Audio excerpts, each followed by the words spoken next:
네, 안녕하십니까. 목요일 명인들의 복귀 김동현입니다. 자, 오늘 시장이 좀 오랜만에 약세를 보였어요. 코스피 종합지수가 오늘, 하락폭이 좀 막판까지 좀 커지면서 한 36포인트, 한 1.5% 정도 하락을 했죠. 코스닥도 오랜만에 하락을 했는데 뭔가 이게 분위기가 여러분들이 좀 싸한 느낌을 좀 받으실 겁니다. 그럴 수밖에 없는 이유는 외국인들의 매도세가 오늘 너무나 강했습니다. 지수는 사실 뭐 그렇게까지 많이 떨어졌나 싶은 생각이 들 수준인데 코스피 하락 종목이 700개, 상승 종목이 190개밖에 안 됐고요. 코스닥은 무려 하락 종목이 1220개, 20여 개, 그리고 상승 종목이 300여 개밖에 되지 않습니다. 그러니까 체감적으로 대단히 안 좋았던 얘기죠. 그런데 2차 전지를 하고 계신 분들은 체감이 전혀 나쁘지 않습니다. 이게 지금 제가 극단적 차별화 장세를 여러분들께 박스장에서 극단적 차별화 장세가 될 수 있음을 이전부터 수차례나 오히려 업사이드 리스크라고 주의를 해야 된다고 말씀드렸던 게 바로 이런 시장인데 오늘 주식 지난주엔 제가 시황에 대해서 별로 말씀을 안 드렸죠. 종목 오히려 반도체 소부장들 뭐 다행히 지난주가 3월의 마지막 거래일이었는데 제가 생각할 때는 반도체 소부장으로 특히나 이제 미들캡 이하의 좀 중소형 펀드 자금들이 좀 윈도우 드레싱이 들어온 것 같다. 2차 전지를 다 놓쳤기 때문에 반도체 소부장으로 1분기 수익률을 좀 맞추는 작업을 하지 않았나. 라고 제가 뇌피셜이라고 말씀드렸습니다. 이건 전적으로 그냥 제 경험적인 판단이고 생각이었을 뿐인데 근데 반도체는 실적이 안 좋아요. 소부장들은 작년 실적으로 이렇게 말씀드렸죠. 작년 2022년 실적으로 보면은 어지간한 반도체 소부장들이 막 PER이 막 5배, 6배로 아주 싸 보이지만 올해 실적이 부러지는 종목들이 많을 거기 때문에 이건 반드시 매도를 해야 된다. 이런 의견을 오히려 드렸고 그 이후에 반도체 소부장이 눈에 띄게 하락하고 있죠. 4월 시작하자마자 바로 떨어지잖아요, 지금. 그리고 내일 삼성전자의 실적 예비치가 나오는 시점에 외국인들이 매도 물량을 용단 폭격을 하고 있습니다.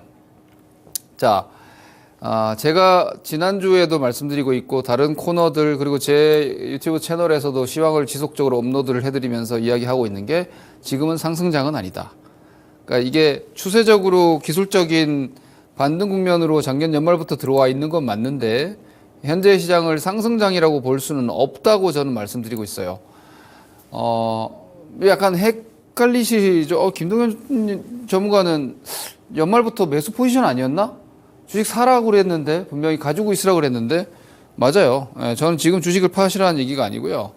여기 저점 찍고 지금 시장은 하락이 아니다. 그러니까 제가 보고 있는 포지션 자체는 지금 시점은 막 지속적으로 하락하는 흐름이 아니라는 거예요. 하지만 상승도 제한적이다. 2,500포인트가 기술적으로 보면 이거 넘어가면 좀 더 올라갈 수 있어요. 근데 그거 좀 더 올라간다고 해서 대단한 추세적인 전환이 쉽지 않을 거라고 저는 보기 때문에 기본적으로 저는 시황관 자체 큰 시황관은 저는 박스입니다. 이게 너무 글이 이렇게 얇아. 자, 저는 박스 전망입니다.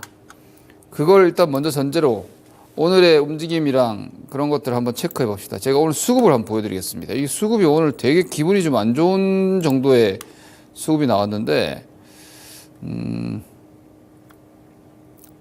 오늘 외국인들이 주식을 너무 많이 팔았어요. 주식만 판 게 아니라 전체적인 포지션 자체가 좀 지나치게 강하게 판다 싶은 정도로 보시다시피 이거 금액이에요. 제가 여러분들 이걸 선물을 수량으로 하면 훨씬 더 많아지죠. 24,000 계약인데.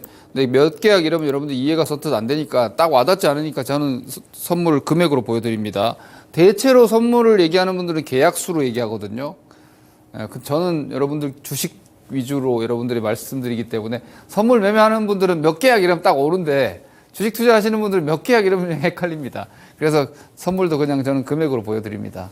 자, 외국인 선물 지수 선물에 대한 매도 포지션이 오늘 거의 2조 원입니다. 엄청나게 강한 매도입니다, 이거는. 장중은 2조 2천억 정도까지 매도를 했어요. 2조 2천억까지 매도를. 그래서 제가 찾아봤어요. 나 2조 원대 매도 처음 보는 것 같은데? 막 찾아봤어요. 장중으로도 제가 2조 원대를 본 기억이 한두 번밖에 없는 것 같은데 해서 막 과거 데이터까지 제가 장중에 찾아보고 이랬어요. 실질적으로 외국인들이 2조 원대 매도를 한 적이 없어요. 그래서 여전히 종가권은 1조 원대로 마감을 했는데 좌우간 엄청나게 강한 매도거든요. 제가 전에 말씀드렸죠. 외국인들은 우리 개인들처럼 주식을 시장이 이상하다고 주식을 다 팔아버릴 수가 없기 때문에 하방 포지션을 드라이브를 걸기 전에 항상 선물로 해서 먼저 움직이는 경향성이 아주 강해요. 왜냐하면 그 옵션에서 파생 그 해칭을 걸고 선물을 하방 포지션을 만들어야지 주식을 그들이 내다 팔거나 할 때 예를 들어서 예전에 뱅가드라는 아시죠? 뱅가드 펀드가 우리나라 지수가 선진에서 이머징에서 선진으로 올라갔단 말이에요. 뱅가드에서는. 그러면서 국내 이머징 자금이 훅 빠질 때가 있었어요. 그때 외국인들 선물을 그냥 그 전에 미리 막 팔았어요. 그리고 나서 그들이 주식을 수조 원을 팔 걸 그네들은 알고 있으니까 그 선물 매도 포지션 잡아놓는 거예요. 그 주식 매도하니까 선물이 쭉 내려가죠. 그 밑에서 다시 환매수해서 이익 실현했단 말이에요. 그런 식으로 지수를 컨트롤할 때 외국인들은 선물을 먼저 움직이는 경향이 있기 때문에 이건 되게 주의해야 되는데 아직까지 제가 이 그림 보여드릴게요. 뭐 어려울 거 없어요. 그림 봅시다. 새로운 포지션은 아니에요. 완전히 하방 포지션을 새로 구축하진 않았습니다. 제가 이렇게 보여드리니까 되게 겁먹을까봐 제가 이거 여러분들 보여드리는데 이 화면이 맞지?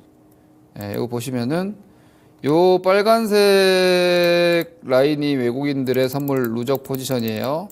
자, 1년간만 데이터가 나와서 여기 보시면은 아직까지 뭐 외국인들이 이거 파고 내려가진 않았어요. 작년 6월 달부터 외국인 선물은 그냥 중립 박스 포지션이에요. 요만큼 올라가면 그러니까 외국인들 이게 수급 박스. 이게 금액으로 따지면은 한 요 바운더리가 한 2조 5천억 정도 되는 것 같아요. 2.5조 정도. 한 3조에서 2.5조 정도로. 요만큼 물량을 비워냈다가 다시 채우고 다시 뭐 이러면서 움직이는데 여기서 이제 외국인 선물이 밑으로 까이면은 지수에 대한 전략적인 수급 흐름은 좀 경계해야 되는 거예요. 왜냐면 외국인들이 새롭게 하방 포지션을 구축하는 거니까. 근데 지금 오늘 좀 의아했는데 아직까지 이게 아래가 뚫린 건 아니에요. 수급 라인이 깨지진 않았으니까 거기까지 걱정하실 필요는 없고 여튼 오늘 이렇게 수급이 살벌했다. 안 떨어질 수 없죠. 외국인들이 이렇게 파는데 그러니까 이거는 여러분 후행적이지만 이런 거예요. 외국인이 이렇게 팔았는데 어떻게 시장 올라갑니까? 그죠? 코스닥 2천억 팔고 뭐 이랬는데 현물 5천억 팔고 선물 2조 팔았으니까 오늘 장은 뭐 그냥 그러기 상태예요. 얻어맞은 장입니다. 하루 종일. 왜 이럴까? 제가 뭐 장중에도 막 여러 가지 막 소스도 찾아보고 뭐 지인들 여의도에 연락도 해보고 혹시 뭐 얘기 있냐 왜 이러냐 얘네들 다 저만이 아니라 다 그러고 있대요. 근데 뭔가 특별하게 잡히는 건 없어요. 뭐 새마을금고 이런 얘기가 언론상에 간간히 이 얘기 나왔던 거는 뭐 공식적인 채널에서는 일단은 근거 없다. 현재 유동성 문제 없다라고 얘기가 나왔고 그래서 제가 이런저런 상황들을 이렇게 막 찾아보고 있는데 심지어 환율까지 올라가잖아. 그죠? 지금 여러분 달러 약세인 거 아시죠? 지금 달러가 아주 약하단 말입니다. 근데 그 심각하게 달러가 지금 어디에 있냐면은 여기 있거든요. 여기 미국 달러는 올해 연초 구간에 여기 내려와 있어요. 근데 우리나라 원화는 지금 여기 있다고. 심지어 오늘도 10원 가까이 올라갔잖아요. 그러니까 우리나라 환율이 이렇게 올라간다는 거는 원화 약세입니다. 원화 약세. 현재 환율 상승은 원화 약세예요. 왜 원화가 약하냐 이거지. 여러분, 달러가 약하면 원화가 올라가야죠. 근데 달러가 약한데 원화 그거보다 더 약하다고 지금. 그럼 이건 우리나라에 뭔가 문제가 있거나 외국인들의 뷰가 안 좋은 거예요. 근데 사실상 그냥 경제 상황을 보면은 이해가 돼요. 이벤트적인 건 아닌 것 같고 제가 이걸 한번 보여드릴게요. 요거는 일단은 미국 경제 데이터인데 시간 관계상 그냥 보는 김에 같이 한번 쭉 봅시다. 제가 경제 데이터를 여러분들께 보여드린 지 좀 오래됐는데 그러니까 지금 미국 시장도 마찬가지예요. 자, 미국 그림도 뭐 우리나라랑 마찬가지고 저는 미국 시장도 여기서 올라야 박스라고 생각하는데 뭐 이왕 보는 김에 다 같이 봅시다. 자, 이게 지금 나스닥 S&P 지수 그림인데 저는 얘네들이 올라와도 이들도 박스라고 생각해요. 예, 뭐 일각에서는 S&P가 다시 3,500을 깰 수 있다 어쩐다 그것도 다 예언이고요. 저는 그냥 미국도 박스 같아요. 예, 미국도 그냥 박스 같습니다. 요 정도에서 왔다 갔다 할 것 같아요. 당분간은. 예, 중장기 박스 움직임일 것 같고 이걸 깬다? 모르겠어요. 아직도 그거 깬다고 얘기할 수 있나? 미국 경제는 저는 이미 미국 경제는 둔화 구간에 이미 들어와 있다고 생각하거든요. 근데 버티고 있다고 봐요. 근데 버티는 게 잘못된 거냐? 잘못되지 않았죠. 대단히 강한 거죠. 자, 이걸 한번 보시자는 거예요. 왜 제가 미국 시장이 이미 침체권으로 들어와 있고 둔화 구간으로 경제가 들어와 있다고 보냐면 제조업 지수예요. ISM 제조업 PMI는 이건 동행 지수라고 거의 볼 수 있거든요. 예, 경기 동행 지표에 가까워요. 그러니까 현재 제조업 동향이 어떠냐 이게 서베이로 이제 확인하는 건데 뭐 고용 그리고 뭐 출하, 재고 이런 그 구매 관리자들, 제조업체들의 구매 관리자들한테 야 지금 니네 경기 어떻게 보니? 이걸 물어보는 거란 말입니다. 50 이상이면 좋은 거고 50 이하면 안 좋은 거예요. 기준은 50인데 작년 하반기 50 이하로 떨어졌어요, 연말에. 그리고 지금 계속 쭉쭉쭉 내려오고 있습니다. 이게 좋을 때는 65까지 갔어요. 21년도에 여기 녹아났지, 여기서는. 그죠? 여기는 뭐 팬데믹 이후로 엄청 좋았잖아요.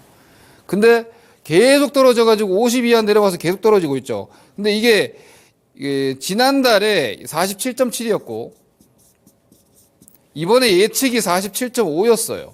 근데 실제로 46.3이 나왔다고. 대단히 나쁘게 나오고 있는데 심지어 예상보다 더 낮게 나오고 있어요. 그러니까 지금 제조업 동향 안 좋은 거죠. 그러다 보니까 이게 실질적인 라이브한 제조업 동향은 안 좋아요. 그래서 이번에 지금 고용도 보시면은 미국의 화이트 칼라 리세션이라고 얘기할 정도로 제조업 동향이라든지 빅테크 뭐 이런 쪽은 다 안 좋아요. IT도 안 좋고요. 근데 미국 경제는 여전히 괜찮았던 게 이 서비스업이에요. 서비스업. 그러니까 고용이 좋고 서비스업이 좋고. 이 상황이 미국은 사실 경제의 한 70% 정도가 서비스업이라고 하는데 우리나라는 제조업 위주잖아요. 그죠? 우리나라는 서비스업 위주가 아니라 미국의 서비스의 재화를 우리는 파는 입장이니까 우리는 서비스, 제조업이 중요한 거예요. 그러니까 미국 제조업이 우리나라 데이터에도 아주 중요한 거죠. 근데 이 서비스업은 50 이상에서 유지를 했는데 이것도 좀 낮아는 졌는데 55레벨에 유지되고 있다가 어제 발표된 이 서비스업 지표가 예상보다 낮게 나와요. 예측이 54.5였고 이전이 55.1이었는데 이번에 51.2가 나왔어요. 생각보다 상당히 낮게 나왔죠. 이것도 50이 조금 아슬아슬한 상황입니다. 서비스업이 50m 떨어진다. 그럼 미국이 제조업과 서비스업이 다 기준 이하로 낮아지는 둔화 국면으로 들어가는 게 확인되는 거예요. 이렇게 되면 이제 리세션 이야기가 또 나오게 되겠죠. 근데 우리가 얼마 전까지만 하더라도 그 bad news is good이라고 했잖아요. 그러니까 안 좋은 경제 데이터나 매크로 지표를 시장은 환호했어요. 왜? 아, 긴축 중단할 거야, 그렇게 되면. 제가 계속 모순적이라고 말씀드렸죠. 그러니까 나쁜데 좋다고 하는. 원래 그게 디스인플레이션 구간이 원래 그렇습니다.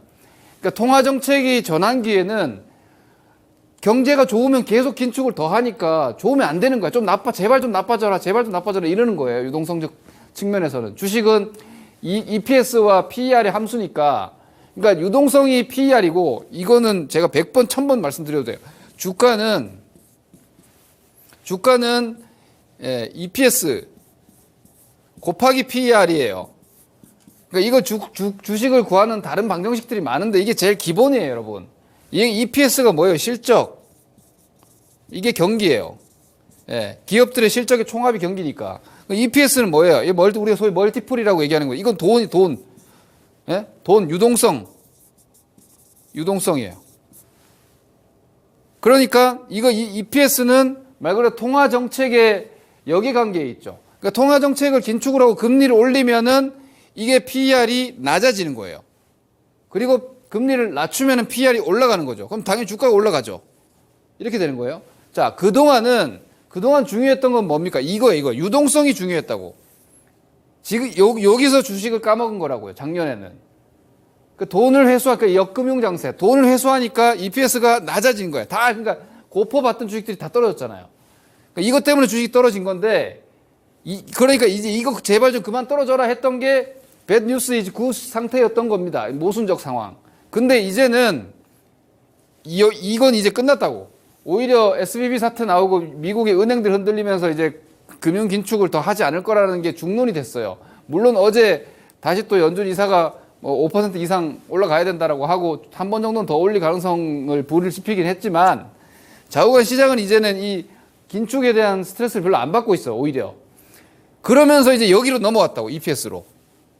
왜냐면 얘는 이제 별로 달라질 게 없을 거다 이거지. 별로 당분간은 EPS가 PER 유동성 함수는 당분간은 고정이다 이렇게 보는 거예요. 당장 금리를 낮추는 구조도 아니니까.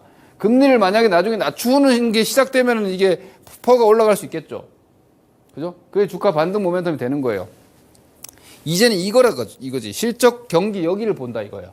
이렇게 되면은 경제 지표가 안 좋은 거를 호재로 받아들이질 않는 겁니다. 어제 그제 보셨죠, 여러분? 고용 지표가 나쁘게 나왔는데 주식시장이 떨어져 버리잖아요. 원래 고용이 나쁘면 시장이 올랐어야 되는데. 제조업 지수가, 서비스업 지수가 나쁘니까 시장이 떨어지죠. 제조업 지수가 나쁘니까 미국 시장이 흔들리죠. 이제 상황이 바뀌었다. 이제는 유동성을 보는 게 아니라 실적과 경기를 보는 상황, 다시 아래 공포 같은 것들로 프레임이 바뀌고 있어요. 근데 이것도 제가 볼 때는 미국 데이터는 아직 그렇게 막 드라마틱하게 확 꺾이지는 않을 것 같아요. 그래서 미국 박스, 우리도 박스 이렇게 보는 게 맞는 것 같고, 이거 민간 고용 보시다시피 얘네도 지금 고용이 조금씩 빠지고 있습니다. 이번 주말에 이제 비농업 고용지수 나오고 내일 미국 시장 휴장인데, 뭐 미국 경제 조금 둔화 조짐 분명히 있습니다. 그리고 이제 5% 지금 금리가 4.75에서 5고, 그죠? 이제 코어 PC가 지금 5%대니까 거의 이분 상황이 됐잖아요. 물가랑 금리랑.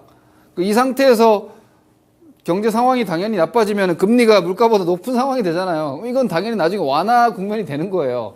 그래서 이제 통화 정책은 이분이 됐기 때문에 이건 변수가 아니고, 그럼 이제 실적으로 시장을 바라보고 경제 상황으로 바라보는 프레임으로 완전히 큰 프레임이 바뀌었다. 이걸 좀 시황은 이해를 하셔야 됩니다. 그리고 제가 지금 우리나라 외국인들 매도랑 이거 환율 왜 이러지? 를 보면서 드는 생각은 딱 하나예요. 왜냐면 이거 힌트가 지난 엊그저께 오펙 플러스가 긴급 감산을 하면서 우리나라가 그날 아침에 외국인들이 선물 매도 강하게 나오고 현선물 매도 나오고 환율 치고 오늘 같은 현상이 딱 그날 있었거든요. 그래서 제가 그걸 보면서 그때도 제가 아침 되자마자 금융주 살피고 뭐 새마을금고 뭐 이런 뉴스들 체크해보고 하면서 아닌데 그게 아닌데 이거 뭔가 이벤트가 아니라 한국 경제 상황, 그러니까 무역 적자 확대 당연한 거 아니에요. 우리나라 지금 수출 감소세가 계속되고 있는데 원유값이 급등하면 당연히 수입 금액 증가하고 무역 적자 확대 이렇게 될 수 있잖아요. 우리나라는 13개월 연속 무역 적자. 우리 주식 투자자는 여러분 그 신문 미디어의 논조를 다 따라가면 안 됩니다. 객관성과 비판적 시각을 가지고 있어야 돼요. 더군다나 세상이 여러분들이 생각하는 것보다 훨씬 더 정치적으로 흘러가잖아요. 그러니까 진영에 따라서 뭐 어느 정권이 있느냐에 따라서 경제 상황을 다르게 해석해요. 그러니까 지금 사실 우리 주식 투자자 입장에서는 이거 더 엄청나게 안 좋은 악재예요. 그러니까 한국의 지금 13개월 연속 무역 적자는 IMF 이후에 처음이에요. 그리고 지금 이거 보세요. 떨어지는 이 가파른 각도를 보세요. 그래서 외국인들의 매도는 이거 보면 이해가 돼요. 아, 한국의 경제 상황을 비판적으로 보고 있구나.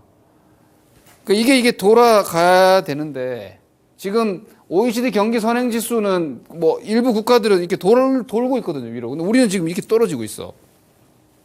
그래서 상대적으로, 그리고 금리에 대한, 제가 미국이 요즘 여러분 상업부동산 얘기 뉴스 많이 보셨죠? 미국의 상업부동산 얘기가 왜 나오냐면 상업부동산 변동금리예요. 미국의 상업부동산 변동금리예요. 미국의 주택 모기지는 다 고정금리예요. 근데 상업부동산은 다 변동금리예요. 그래서 변동금리에 지금 연체율이 막 올라가고 있고, 근데 우리나라는 가계대출이 다 변동금리잖아요. 대부분. 그죠? 그래서 한국의 그 GDP 대비해서 가계대출 부담도 큰데 그 자체가 다 변동금리다 보니까 이 가파른 금리에 대한 뭐랄까 제가 늘 말씀드리는 취약 자산에 한국의 가계대출도 좀 포함된다고 외국인은 보지 않는가. 약간 이런 저는 걱정이 좀 들어요. 외국인의 포지션을 보면. 뭐 외환이 문제되거나 지금 그런 상황은 아니에요. 이 때문이 아닌가. 이건 말고는 없어요. 그래서 제가 여러분들께 자주 보여드리는 건 아니지만 이거 매달 나오는 거예요. 수출입 동향을 잠깐 보시면은 아까 무역 수지는 보셨다시피 연속 적자가 지속되고 있고요. 이게 이제 수출 증감률인데 수출 증가율이 이렇게 떨어지다가 지금 약간 완만해지고는 있습니다. 약간 완만해지고 있어요. 이게 이제 좀 더 강하게 좋아지면 여기서 이제 이렇게 돌아나가면 수출 증가율이 돌아나가고 수입 증가율이 이렇게 멈추면 이제 무역 수지가 개선이 되는 건데 지금으로선 다 부진해요. 그럼 우리나라 지금 어떤 상황이냐? 교역 자체가 둔화돼 있는 겁니다. 이거는 한국처럼 패스스루 수출 경제에 있는 무역 교역 위주의 국가에는 치명적이죠. 교역이 지금 둔화돼 있는 상당히 안 좋은 경제 상황입니다. 이걸 외국인들은 지금 좀 뭐랄까 글로벌 포트폴리오 전략상 좀 기피하고 있는 게 아닌가라는 생각을 걱정을 할 만큼 그렇지 않나 싶어요. 제가 지금 이거는 경제 상황이에요. 주식 시황이 아니라 알고 보자는 거예요. 그리고 이런 걸 보시면 이제 지금 뭐 어떤 종목군을 해야 되는지 아는 거죠. 2차 전지, 자동차만 지금 수출 증가가 나오고 있고 나머지 다 마이너스예요. 다 마이너스. 특히 중국의 지금 대중국 뭐 무역 적자가 계속 확대되고 있죠. 그러니까 중국이 우리나라 중간재 반도체 이런 거 안 사주잖아요, 지금. 이건 뭐 외교적 문제가 좀 있습니다. 아시다시피, 그죠? 예, 미국과 일본이 중국 봉쇄하는데 우리나라 지금 같이 동참하고 있고, 중국은 예전 사드 사태보다 더 심각한 것 같아요. 제가 볼 땐 그래요. 액면적으로는 사드가 뭔가 타이틀이 탁탁 보이니까 그랬지만 실제로 지금 그때는 뭐 화장품이나 유커들 가지고 뭐 이렇게 혹은 미디어 가지고 이랬지만 지금은 주력 수출 산업인 중간재를 중국이 지금 안 사고 있어요.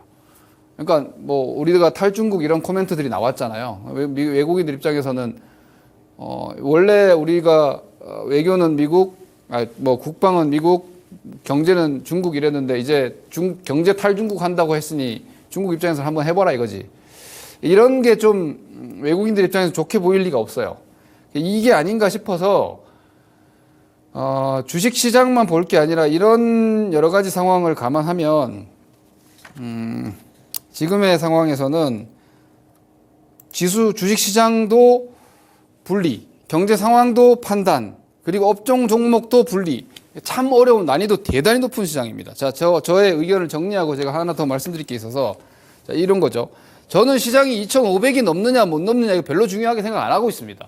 왜냐면 넘어가봐야 뭐 2,600일 것 같고 그리고 뭐 여기서 좀 내려와봐야 뭐 2,300대, 400대인 것 같아요. 그냥 시장 지수는 빡셀 것 같아요. 나스닥도 마찬가지고 다우도 S&P도 마찬가지예요. 올라봐야 뭐 좀 뭐 S&P 4,300 이거 못 넘어갈 것 같고 뭐 나스닥은 진짜 많이 올라가봐야 13,000 근처일 것 같고 그러니까 상방도 제한. 근데 밑으로 떨어진다고 지금 시장이 당장 무너질 것 같냐? 그럴 것 같지 않거든요. 그냥 지금은 지수는 그냥 박스다. 오히려 지수에 대해서 너무 막 골머리 싸고 막 그렇게 보지 마시자는 거예요. 시장 지수는 그냥 박스인데, 근데 중요한 거는 업종 종목이 아까 제가 말씀드렸다시피 종목은 따로 보여드리진 않을게요. 말로 할게요. 자, 경제 상황이 안 좋아요, 지금. 그죠? 미국도 지금 조금 더 둔화될 것 같아. 근데 유동성은 앞으로 개선될 여지가 있죠. 이건 나중 일이에요. 이게 이제 이 악재는 일단 사라지는 건데, 경기라는 악재는 오히려 부각되는 상황이에요. 그럼 실적도 나빠지는 애들이 많아요. 그럼 우리는 어떻게 해야 될까요? 근데 시장은 그 그림 자체는 괜찮아요. 하방이 아니야, 현재로서는. 그럼 투자를 유지를 하시는 게 맞는데, 근데 이게 안 좋은데 어떻게 투자를 유지를 해요? 그러니까 좋은 걸 찾아가야 된다는 거예요. 2차 전지가 가는 이유가 이거예요. 다른 거 없어요, 여러분. 지금 2차 전지가 뭐 끝난다, 언제 끝난다. 저는 진짜 잘못 보는 거라고 생각해요. 그 어느 때보다 지금은 성장 가치가 희소하다라고 보는 거예요, 저는. 경기 더 나빠질 것 같은데, 경제 상황이 더 안 좋아질 것 같은데, 그럴수록 여러분, 자, 그럼 좋은 건 뭐야? 이렇게 되는 거 아니에요? 저는 당연히 그렇게 해야 된다고 보는데, 2차 전지, 그리고 풍력 태양광, 뭐 또 뭐 있나? 뭐 몇 개 없어요. 그리고 요즘 또 홍대 가니까 외국이 엄청 많더만. 그러니까, 소비주 괜찮을 것 같은데? 그러냐, 그런 거 하셔야 되는 거 아니에요? 근데 이 상황에서 경기주, 반도체주, 아직 멀었죠. 아직 멀었죠. 그리고 금리가 이제 더 올라갈 것 같지 않아서 뭐 바이오가 올라가나? 근데 저는 바이오 기술 반등이라고 보기 때문에 여튼 2차 전지 중국 유커들이나 국내 관광객들 늘어나는 건 팩트인 것 같아요. 그런 쪽 실적 좀 잘 나올 것 같으니 그거 하시면 되고 주력은 여전히 이쪽이고 그러니 계속 돈이 여기서만 돌잖아요. 여기서만. 예? 근데 여러분들 잘못 생각하는 게 이게 꺾이고 다른 게 올라간다. 맞아요. 다른 게 다 올라가면 얘가 꺾여요. 왜냐면 성장이 희소해지면, 성장이 흔해지면, 그럼 굳이 뭐하러 비싼 2차 전지에, 그죠? 반도체 사면 되는데. 아직 그 상황이 아닌 것 같기 때문에 주도주 2차 전지 필두의 차별화 장세는 저는 계속된다. 이렇게 보고 있습니다. 자, 그리고, 오늘 한 가지만 좀 더 말씀드릴게요. 요즘 종목들이 막 변동성이 너무 크다 보니까 여러분들이 그냥 그 변동성에 눈이 멀어서 주식의 기본을 놓치는 분들이 자꾸 계시는 것 같은데 셀리버리가 지금 상장 폐지 위기에 처했어요. 이 숫자가 잘 안 보이실 텐데 이거 여러분 보실 수 있습니다. 이거 FN 가이드 대차 대조표 보시면은 자본 항목에서 이게 이제 그 이익잉여금이에요. 이익잉여금. 이익잉여금이 여기가 마이너스 900억. 여기가 마이너스 1100. 여기가 마이너스 1900이에요. 이게 올해 거니까 볼 필요 없고. 자, 여기가 1700억이 이게 자본잉여금인데 1100억이야. 그럼 600억 이상으로 적자가 더 나면은 자본 잠식이에요. 자본 잠식. 예? 자본 잠식. 바로 관리 종목이고 50% 자본 잠식은 즉시 상폐가 돼요. 이런 대차 대조표를 갖고 있는 주식은 절대로 하시면 안 돼요. 왜? 여러분들이 차트 예쁘다고 잠깐 매매하러 들어갔다가 졸지에 상폐돼, 상폐. 예? 이런 주식 절대로 하시면 안 돼요. 근데 요즘 차트가 좋다고 뭐 자꾸 차트만 갖고 매매하시는 분들이 있는데 여러분들 하시는 건 주식이에요, 주식. 기업의 기본적인 재무 정도는 보고 하셔야 돼요. 최근에 차트 예쁘게 급등하고 있는 A 바이오 종목이 저 셀리버리 같은 종목과 아주 유사한 재무 상태를 갖고 있어. 얘가 지금 자본잉여금이 500억, 작년에 800억, 2021년, 그리고 2022년에 825억이니까 얘는 계속 증자하고 있잖아요. 바이오주가 적자가 계속 나니까 어디다가 갖다가 증자하면서 돈을 끌어 쓰거든요. 여기 적자 200억, 적자 600억, 610억 적자 확대죠. 이 200억 추가 적자 나면은 이것도 자본 잠식이야. 이거 올해는 회계감사 넘겼지만 이거 언제든지 아웃될 수 있어요. 근데 얘가 요즘 급등하고 있고 막 방송에서 추천 나오고 막 이러고 있더라고. 황당해서 잠깐 이런 거 정도는 최소한 보시라고 경각심에 좀 말씀드리겠습니다. 말씀을 많이 드렸는데 정리가 되는지 모르겠습니다. 자, 오늘 여기까지 하겠습니다. 다음 주에 뵙겠습니다. 김동현입니다.